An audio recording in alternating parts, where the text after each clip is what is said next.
Right, that was, wow, that's how to do minister, right? Terrific. It's definitely inspiring, exactly what we wanted to hear. So you heard a little hint about our next speaker, right? But what people don't know is that Sherry Coutu, CBE, is probably one of the people that has been the most supportive through my career, even when I took a short term within government working for Number 10. In that, I think she doesn't know how to say no. She's incredibly supportive, a serial investor, serial entrepreneur, philanthropist, and angel investor, but also the chair of Founders for Schools and many other things. She's going to give us a presentation about shaping tech responsively and inclusively, the policy, the regulator, and ethical considerations, and the implications for industry and our economy. Please bring your hands together for Sherry Coutu.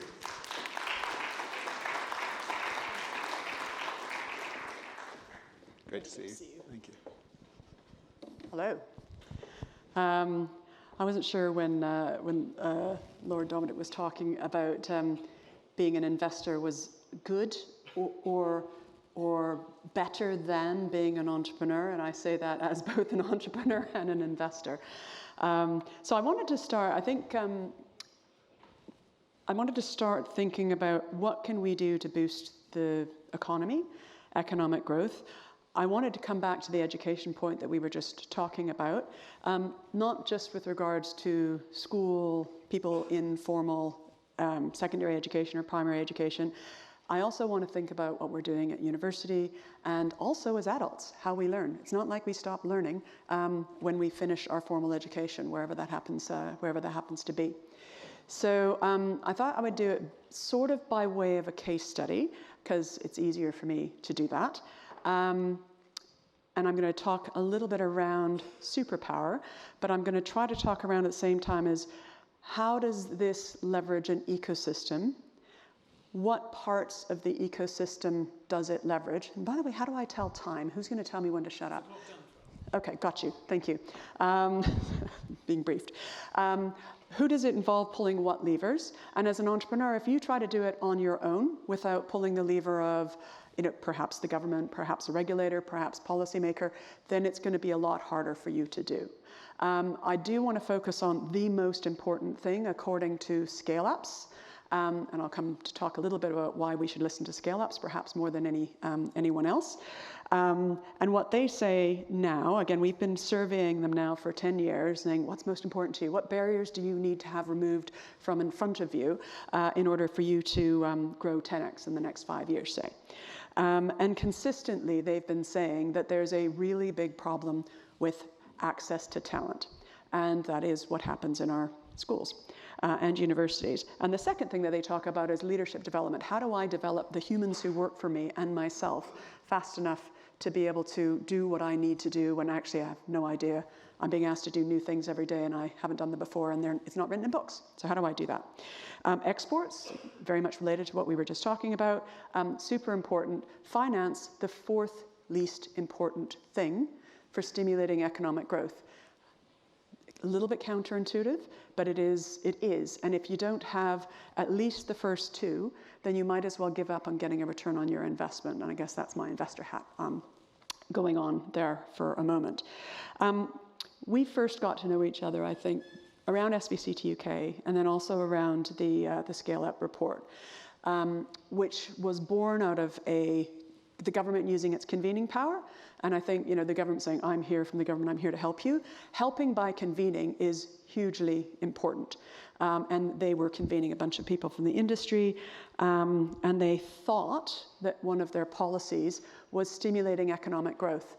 And I think I hadn't had enough coffee in the morning or earlier. And I muttered something like, well, you've got the wrong policies if you think you're going to stimulate economic growth. Your current policies will be damaging economic growth, which was a little bit rude, and I probably shouldn't have said it. Anyway, the ministers in the room turned around and said, "What exactly do you mean?"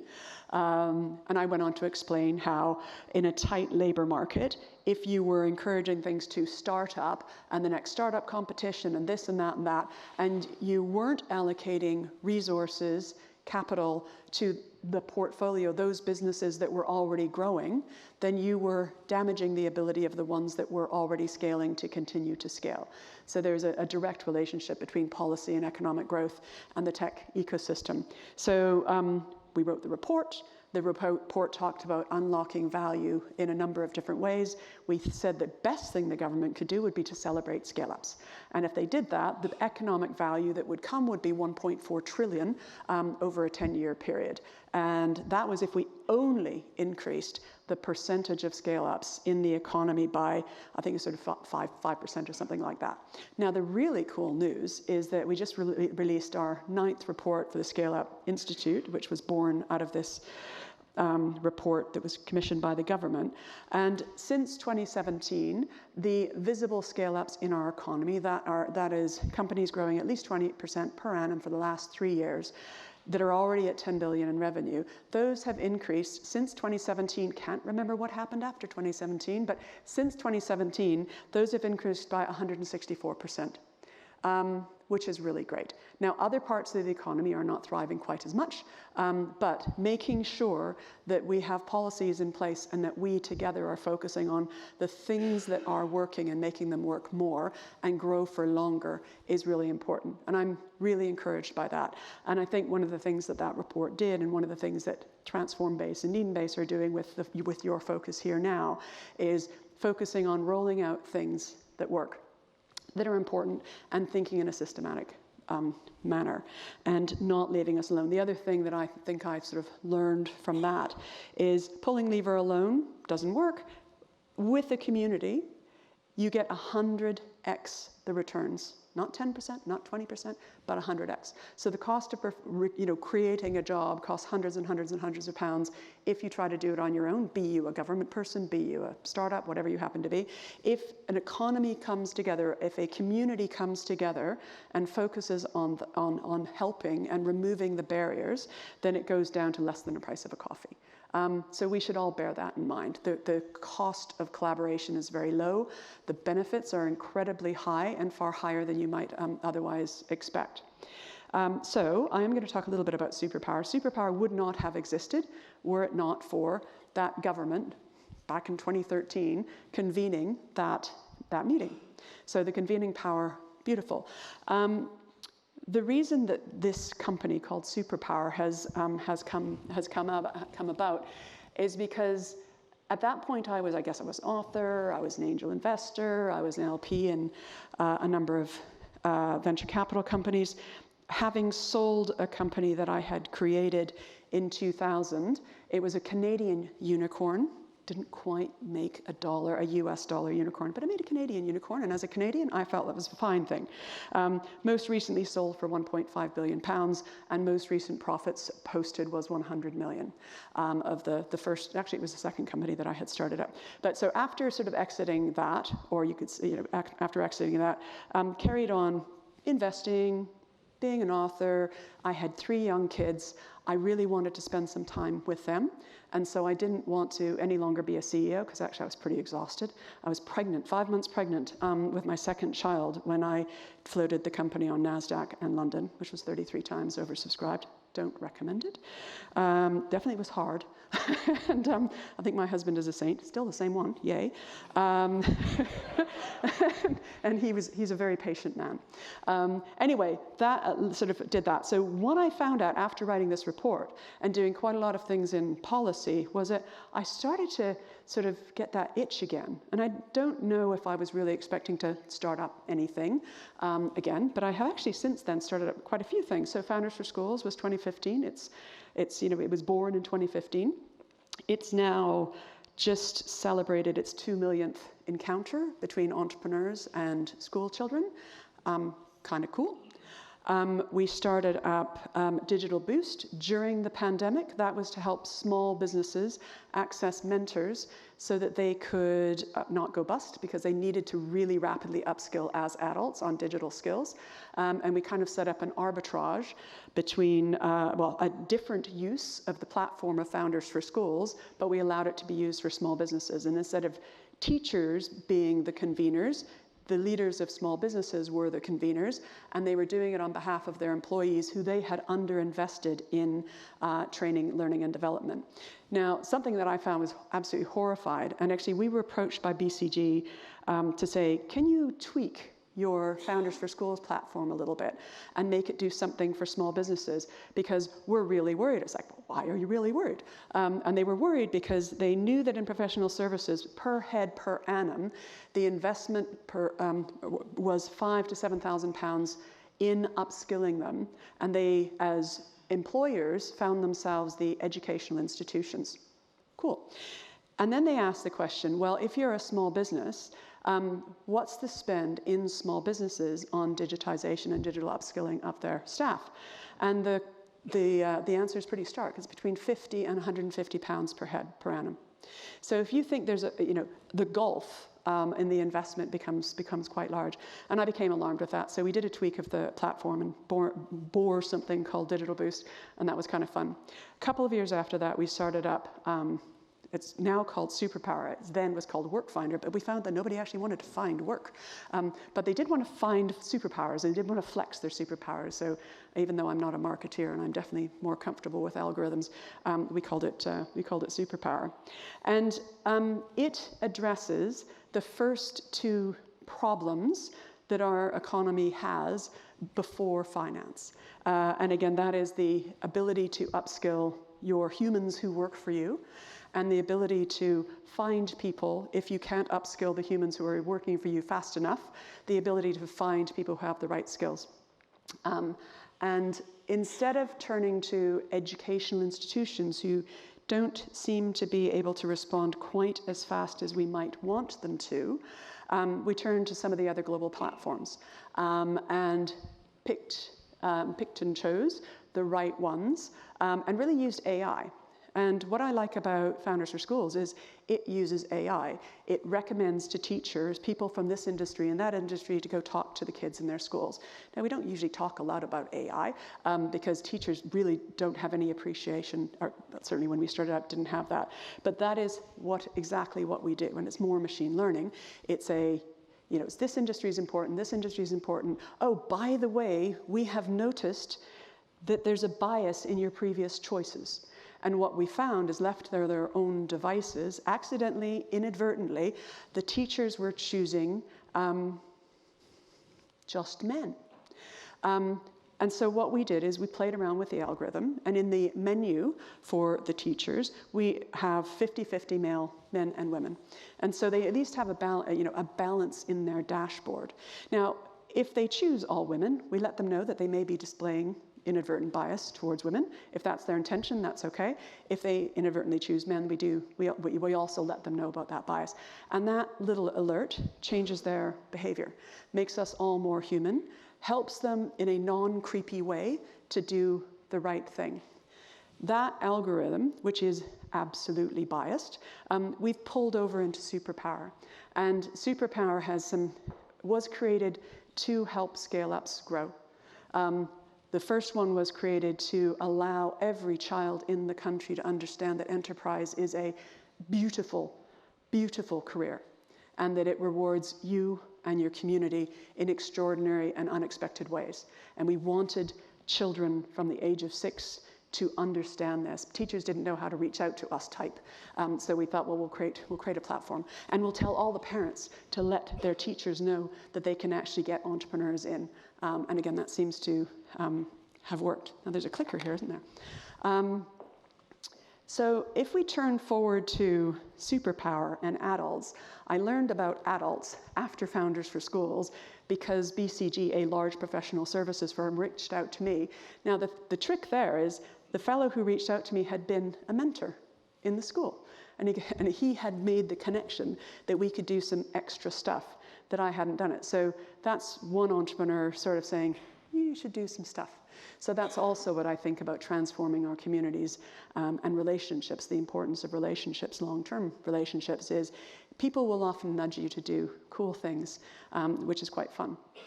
So using AI and focusing on upskilling humans, Superpower has been doing some interesting things that I believe will unlock incredible economic growth in this country. And although I've done many things, Zoopla, LinkedIn, Interactive Investor, I am more excited about the potential of this particular organization than any other organization that I've ever been associated with.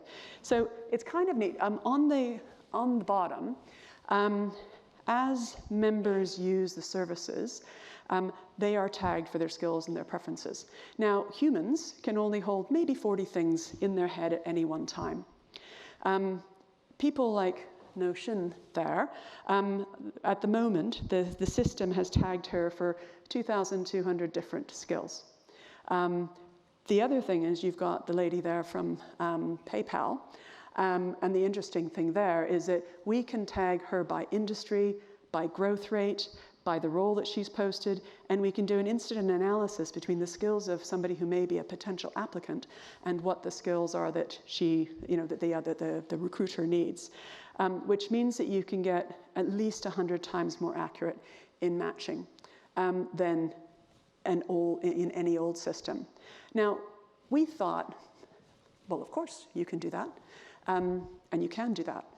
It seems to have quite a cool impact. It is allowing the recruiters to get their shortlist and hire into role in 3 days rather than 30, which is really very, very helpful for you. If you've got an empty seat next to you, you're pretty stressed out and you're doing somebody else's job. And scale-ups have on average 10, 20, 30 open roles, and this creates even more stress and mayhem than it otherwise would. So it's really important to fill those open positions.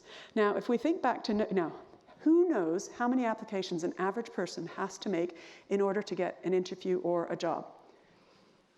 Who's going to guess 10? 100, okay. What was the other one? 50. It's actually a lot more than that. It's about 250 for the offer. Do you know, anybody heard of ghosting? Anybody been ghosted? Sent in an application, didn't get anything back? How'd that make you feel? And if you had to do that 250 times to get an offer, what do you think that does for the mental health of the people in our community? So we thought, well, if a nasty employer ghosts someone, they're just nasty. And they may not, it must be inadvertent. They know they wouldn't do that if they actually understood what it did to somebody.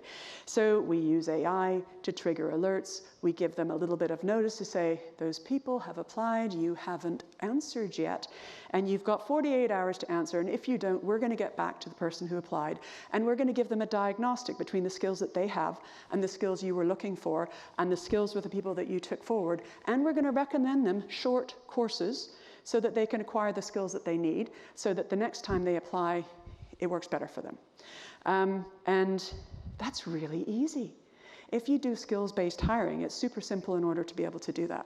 And we look at now members like Nosheen. She's now had 8 different roles through Superpower, all at scale-ups. And what she has learned has been quite incredible. She's now a UX specialist, and she started out not being that. And she's learned what she likes doing, what she doesn't like doing. We could see that the net promoter score of the employers that employed her was 100. Now, isn't that neat? She used to have to make 100 applications in order to get an interview. And now, after, again, using the system, upskilling herself, learning quite a few things, she's down to 2. She will get a job offer after just 2 applications. And that's because every day we put recommendations for roles she might be interested in. Just thinking about how the labor market's going along. If she wants to take a rest from roles, that's okay. She will get short courses, she will get master classes, she will get mentors from the industry that at the click of a button will make themselves available to her. We, as humans, can reconfigure ourselves faster than anything at all, not only when we're kids, but also when we're adults. And so I'm excited about what this does from both points of view. I love the fact that the companies that I've invested in no longer have to wait at least 30 days before they can get someone in a seat. And I love that all of those people that are in school, in university, or between jobs or thinking about new jobs every single day can learn more about things that they're interested in and passionate about.